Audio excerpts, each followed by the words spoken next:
Il y a un midrash tout à fait étonnant. D'abord, il y a Gemara qui nous dit que chaque vague de l'océan, quand elle arrive sur le rivage, elle dit la phrase suivante, elle dit « je vais détruire le monde ». Et Dieu a fait un roc que quelques grains de sable arrêtent la mer. Il y a un midrash encore plus radical qui dit que quand Moshe Rabbeinu était au bord du rivage, il a vu une immense vague avec le nom de Dieu qui voulait détruire le monde. Et Moïse a pris le bâton avec le nom de Dieu, il a arrêté cette vague. Bon, qu'est-ce que c'est que cette histoire de vague qui veut détruire le monde? Qu'est-ce que c'est que cette histoire? Ça veut dire quoi au sens midrashique? Eh bien, c'est une chose très simple. Les commentateurs expliquent la chose suivante. Ils disent, le yam en hébreu la mer yam, c'est la gematria 50, c'est 50. 7 c'est le chiffre de la nature, 7 fois 7 c'est 49, c'est la nature à son maximal. 50 c'est l'au-delà de la nature. Yam c'est l'infini. Quand on regarde la mer, l'océan, on a l'impression d'infini. C'est magnifique. C'est la grandeur. Celui qui regarde la mer ne peut pas ne pas voir Dieu. C'est impossible. Or, la divinité, dans son côté digne, dans son côté rigueur, veut détruire le monde. Pourquoi? Parce que c'est impossible qu'il y ait autre chose que Dieu. Dieu étant absolument tout, comment voulez-vous qu'il y ait autre chose que Dieu? Donc, la dimension de rigueur dit « je vais détruire le monde ». Qu'est-ce que c'est que cette insolence de l'être? D'apparaître en face de Dieu. Dieu est tout. Il ne peut pas y avoir autre chose que Dieu. Comment ça se fait qu'il puisse y avoir de l'être plutôt que Dieu? C'est impossible. Donc il faut le détruire. C'est toute la grande question, comment ça se fait qu'il y a de l'être plutôt que Dieu? C'est impossible. Bon, beaucoup de réponses, c'est pas notre sujet, quand Dieu le veut, puisque c'est Dieu qui le veut, c'est pas un manque à Dieu, puisque c'est deux dimensions d'être. L'être, Dieu n'étant pas spatial et temporel, il est au-delà de ça. Ce n'est pas une concurrence par rapport à la nature de Dieu, bien entendu. Mais il y a quand même toujours cette question, même si l'être n'est rien en essence par rapport à Dieu, il est quand même quelque chose. Et ce quelque chose n'est pas Dieu, donc c'est un problème. Donc il faut le détruire.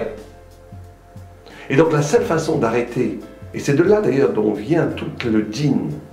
Le din, c'est que tu n'as pas, il y a quelque chose, il y a une sorte de réclamation de ta'ana. Tu n'as pas le droit d'être, alors comment tu te permets de faire des bêtises? Et donc la seule façon de sauver l'être, c'est le bâton de Moïse avec le nom de Dieu. Ça veut dire quoi?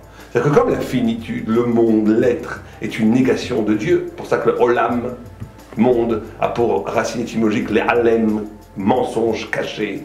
Le monde est une torsion de la vérité, le monde en essence est une clipa, dans sa première apparence. Donc pour que le monde soit rédimé, pour que le monde soit justifié, pour que le monde tienne face à l'infini vague qui veut le détruire, qui est la spiritualité absolue, la lumière absolue de Dieu, pour que le relatif puisse vivre face à l'absolu, il faut donner un caractère absolu au relatif. Comment? Eh bien, en mettant le nom de Dieu dans la vie. Et là, ça devient quelque chose d'extraordinaire.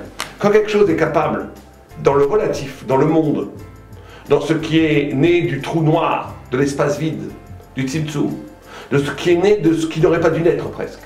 Quand dans ce qui n'aurait pas dû naître apparaît le nom de Dieu lui-même, ça donne une lumière quelque part tellement forte qu'elle va repousser les lumières de l'infini.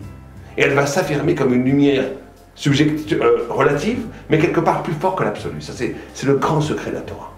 En d'autres termes, l'être, c'est ou tout ou rien. L'être, si ça obéit à une logique de l'oubli de l'origine, où on s'auto-contente, on s'auto-substantifie, on est nous-mêmes entre nous, on oublie d'où on vient et où on va, alors c'est une négation de Dieu, c'est le plus grand blasphème. Mais quand l'être utilise de cette liberté pour affirmer le nom de Dieu dans le relatif, alors il y a une harmonie sublime entre l'infini et le relatif, entre le temporel et l'intemporel, entre l'éternel et le mortel, qui donne un kavod, un honneur à Dieu, qui est plus grand que s'il n'y avait pas eu cet être. Et c'est ça le rôle de chaque juif. Chaque juif, à son niveau, chacun d'entre nous doit se demander comment je vais utiliser le relatif, tous les petits problèmes de la vie, manque d'argent, manque d'amour, manque d'affection, problèmes relationnels, le manque d'être, la compétition, le besoin de tout ce qui fait l'existence.